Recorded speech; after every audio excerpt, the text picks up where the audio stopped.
A very good morning to all my dear students. आज के industrial law में या लेबर लेजिस्लेशन में हम industrial employment standing order act part 2 continue कर रहे हैं। लास्ट क्लास में हमने स्टैंडिंग ऑर्डर्स क्या होते हैं, उसमें क्या क्या कंटेंट्स आते हैं वो पढ़ा था और submission of draft standing order cover किया था। आज हम उसी को आगे कंटिन्यू कर रहे हैं। Conditions for certification of standing orders. क्या कंडीशन है? स्थायी आदेशों के प्रमाणन की कुछ शर्तें होती हैं, वो आप सुन लीजिए। यदि कोई भी औद्योगिक प्रतिष्ठान पर लागू होने वाली अनुसूची में सम्मिलित प्रत्येक विषय वस्तु के संबंध में स्थायी आदेशों की व्यवस्था कर दी गई है। कब आप इनको जो स्थायी आदेश प्रमाणीकरण योग्य कब होंगे? जब ये कुछ शर्तें पूरी कर देंगे, जब इसके अंदर उनको लागू करने की व्यवस्था कर दी गई है या यदि स्थायी आदेश अन्य सभी प्रकार से अधिनियम के प्रावधानों के अनुरूप है। फिर आता है, इम्पॉर्टेंट है आपके एग्जाम पॉइंट ऑफ व्यू से, procedure for certification of standing order. आपको एग्जाम में पूछा जा सकता है कि क्या प्रोसीजर है, क्या प्रक्रिया है स्थायी आदेशों के प्रमाणन की। ठीक है, तो आपको ये जो 5 पॉइंट्स है वो मेंशन करने हैं। सबसे पहले हम देखते हैं ड्राफ्ट स्टैंडिंग आदेशों की प्रति श्रम संघ को भेजना।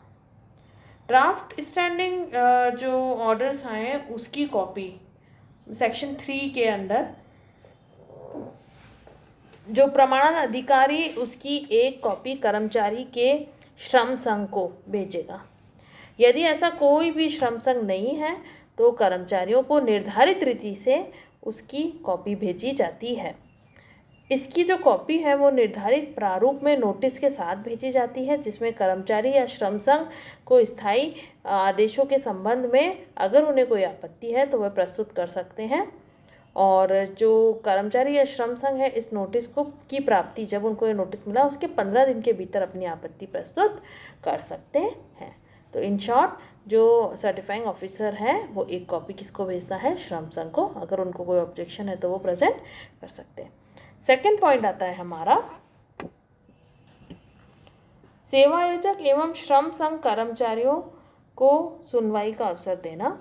अब इसमें दोनों को अवसर है अगर वो अपनी कोई बात रखना चाहें। थर्ड पॉइंट आता है प्रमाणन अधिकारी का निर्णय। तत्पश्चात प्रमाणन अधिकारी इस बात का निर्णय करेगा कि क्या जो ड्राफ्ट स्टैंडिंग ऑर्डर्स हैं उसमें कोई प्रकार का संशोधन, परिवर्धन, एडिशन या परिवर्तन की आवश्यकता है या नहीं। यदि उसे उचित प्रतीत होता है तो वह संशोधन, परिवर्तन या परिवर्धन करने हेतु सेवायोजक को आदेश दे सकता है। नेक्स्ट आता है प्रमाणित करना। सेवायोजक द्वारा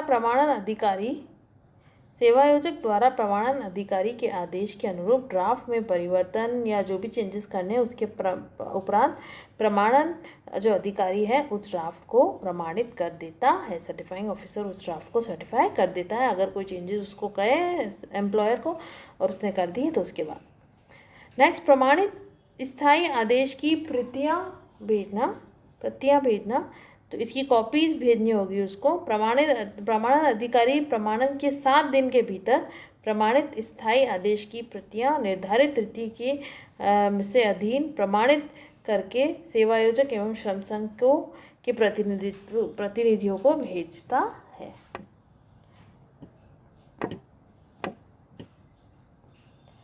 नेक्स्ट आता है appeal against certification of standing order. अगर किसी को कोई अपील करनी है, कोई ऑब्जेक्शन है तो वो कैसे करेगा? अपील का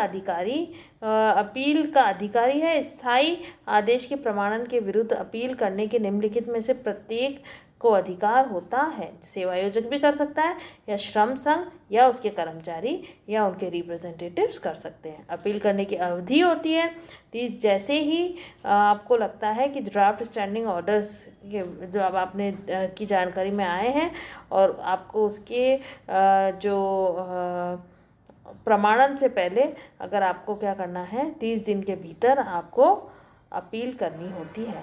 अपील प्राधिकारी की शक्ति अपील प्राधिकारी जो होता है उसको निम्नलिखित शक्तियों का यूज़ कर सकता है।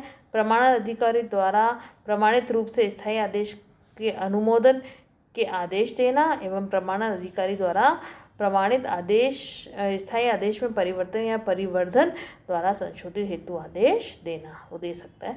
संशोधन आदेश की प्रति भेजना, अब उसका प्रमाणन अधिकारी को भेजनी पड़ेगी, उसके साथ साथ सेवायोजक को भेजनी पड़ेगी उसकी चेंजेस की, और उसके साथ साथ श्रम संघ या उसके कर्मचारी को रिप्रेजेंटेटिव्स को भेजनी होती है।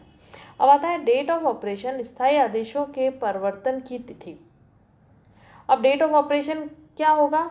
यदि प्रमाणकर्ता अधिकारी मतलब सर्टिफाइंग ऑफिसर के द्वारा प्रमाणित स्थायी आदेश के विरुद्ध अपील नहीं की जाती है तो आदेशों की उस तिथि से 30 दिन के भीतर प्रवर्तित हुए माने जाएंगे जिस तिथि को प्रमाणकर्ता अधिकारी ने प्रमाणित आदेशों के अधिप्रमाणन प्रतियां सेवायोजक व श्रम संघ आदि को भेजी थी। जिस दिन जो सर्टिफाइंग ऑफिसर ने ये जो कॉपीज़ थी उनको एम्प्लॉयर और श्रम संघ को भेजी, उस दिन की हम मान लेते हैं कि डेट ऑफ ऑपरेशन है, उस दिन से वह लागू हो गई है।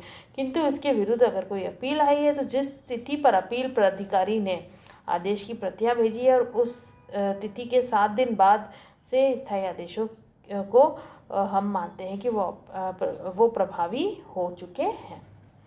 नेक्स्ट आता है effect of certifying officer. Effect of certified standing orders क्या होते हैं, इसके क्या प्रभाव आएगा स्टैंडिंग ऑर्डर्स के सर्टिफाई होने का? सबसे पहला आता है प्रमाणित स्थायी आदेश से सेवायोजक तथा श्रमिक बाध्य हो जाते हैं और उसके प्रभावी होने की तिथि से औद्योगिक प्रतिष्ठान में नियोजन जो नियोजित थे एवं जो फ्यूचर में नियोजित करे जाएंगे वे सभी लोग उससे प्रभावी होंगे। इस अधिनियम के अधीन बनाए गए स्थायी आदेशों को प्रभाव कानून के समान ठीक उसी प्रकार है जिस प्रकार एक वैधानिक प्रलेख का होना जरूरी है। प्रमाणित स्थायी आदेश सेवायोजक एवं श्रमिक के बीच सेवा का निबंधन तथा शर्तों मतलब टर्म्स एंड कंडीशंस होती हैं। नेक्स्ट आता है रजिस्टर ऑफ स्टैंडिंग ऑर्डर। प्रमाणकर्ता अधिकारी अंतिम रूप से प्रमाणित स्थायी आदेशों की एक कॉपी उस रजिस्टर में फाइल करेगा जो निर्धारित प्रारूप में इसी उद्देश्य में रखा जाता है। प्रमाणकर्ता अधिकारी जो है वो आवेदक द्वारा निर्धारित फीस की भुगतान करने पर उसको प्रतिलिपि अवेलेबल करवाता है। नेक्स्ट आता है स्थायी आदेशों को लगाना या प्रदर्शित करना। अब इसको प्रदर्शित करना बहुत ज़्यादा ज़रूरी है इंडस्ट्रियल एस्टेब्लिशमेंट या औद्योगिक प्रतिष्ठान में, ताकि जो हमारे वर्कर्स हैं उनको जानकारी मिले कि स्टैंडिंग ऑर्डर्स क्या हैं। तो सबसे पहले पढ़ने में टेक्स्ट मैसेज होना चाहिए अंग्रेज़ी में, और जो ज़्यादातर लोगों को समझने वाली जो उनकी लोकल लैंग्वेज है उसके अंदर वो होना ज़रूरी है। फिर इसको एक विशेष अलग से इसके लिए बोर्ड बनाया जाता है और उस वो जो बोर्ड है उसके ऊपर ये लिखा जाएगा और उसको एंट्रेंस पे या उसके पास में कोई जगह है तो वहाँ पर रखा जाएगा ताकि ज़्यादा से ज़्यादा ये हमारे श्रमिक हैं वो उसको देख सकें। नेक्स्ट आता है duration and modification of standing orders. Duration में हम कहते हैं 3 पॉइंट्स आते हैं। अगर इसके अंदर हमें कोई परिवर्तन करना है फिर से तो उसकी अवधि क्या रहेगी? 6 माह तक कोई परिवर्तन नहीं किया जा सकता है। जिस दिन हमने उसके अंदर परिवर्तन किया है उस तारीख से नेक्स्ट 6 मंथ्स के अंदर हम कोई परिवर्तन नहीं कर सकते हैं। नेक्स्ट पॉइंट, समझौते से भी कभी कोई परिवर्तन नहीं हो सकता है। अगर एम्प्लॉयर और एम्प्लॉय मिलके कोई समझौता कर दे और उसमें कोई परिवर्तन करना चाहे तो ये चीज़ अलाउड नहीं है। नेक्स्ट, परिवर्तन की एक विधि होती है जो कि उसको फॉलो करना है। अगर स्थायी आदेशों में परिवर्तन के लिए सेवायोजक अथवा श्रमिक अथवा श्रम संघ या श्रमिकों के प्रतिनिधित्व करने वाले किसी अन्य संस्था द्वारा प्रमाणकर्ता अधिकारी को आवेदन किया जाता है।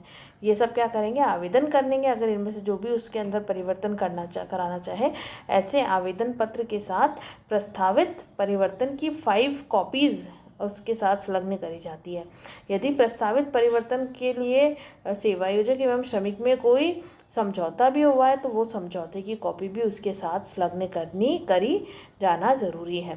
प्रस्तावित परिवर्तन में के प्रमाण पत्र को शेष प्रक्रिया वही होगी जो स्थायी आदेशों के पहले बार प्रमाणित कराने के लिए अपनाई जाती है। हमने जब फर्स्ट टाइम जो हमने प्रोसीजर पढ़ा था सेम वही सारी स्टेप्स यहाँ पर फॉलो करी जाती है। नेक्स्ट है पावर्स ऑफ सर्टिफाइंग ऑफिसर और अपीलेट अथॉरिटी। पावर्स क्या होती है, इसके अंदर हम ये कहते हैं कि जो सर्टिफाइंग ऑफिसर या अपीलेट अथॉरिटी है उसको सिविल न्यायालय की शक्तियाँ दी जाती है। अब सिविल न्यायालय की शक्तियाँ क्या होती है, वो कोई भी साक्ष्य मांग सकती है, शपथ दिलाने की शक्ति होती है, गवाहों को उपस्थित करने के लिए बाध्य कर सकती है या प्रलेखों को खोजने में उनको प्रस्तुत करने के लिए विवश कर सकती है। सेकेंड पॉइंट आता है इसके पास सिविल न्यायालय मानना। इसको हम क्या मानेंगे, सिविल न्यायालय मानेंगे किसको, प्रमाणकर्ता अधिकारी, अपील अधिकारी जो है उसको हम जो दंड प्रक्रिया संहिता उन पे 1973 की धारा 345 एवं 346 के अर्थ में वह सिविल न्यायालय को न्यायालय ही माना जाता है। लेखन या गणित संबंधित त्रुटियों में सुधार, अगर कोई ऐसी कोई गलती हो जाती है तो उसके अंदर सुधार करने का हक किसको होता है, प्रमाणकर्ता अधिकारी या अपील अधिकारी के पास ये राइट होता है। अब आपको इम्पॉर्टेंट क्वेश्चन इसमें से बनता है, describe the procedure of certification of standing orders, जो मैंने अभी आपको 5 स्टेप्स पढ़ाई थी, एंड मॉडिफिकेशन एंड एडिशन के लिए क्या सर्टिफाइड स्टैंडिंग ऑर्डर्स में मॉडिफिकेशन एंड एडिशन के क्या प्रोविजंस हैं, आपको वो भी एक्सप्लेन करने हैं। अगर आपको इसमें यहाँ पर हमारा ये जो एक्ट था वो फिनिश हो गया है। अगर आपको इस एक्ट से रिलेटेड कोई भी प्रॉब्लम है तो आप मुझसे पूछ सकते हैं। Thank you so much.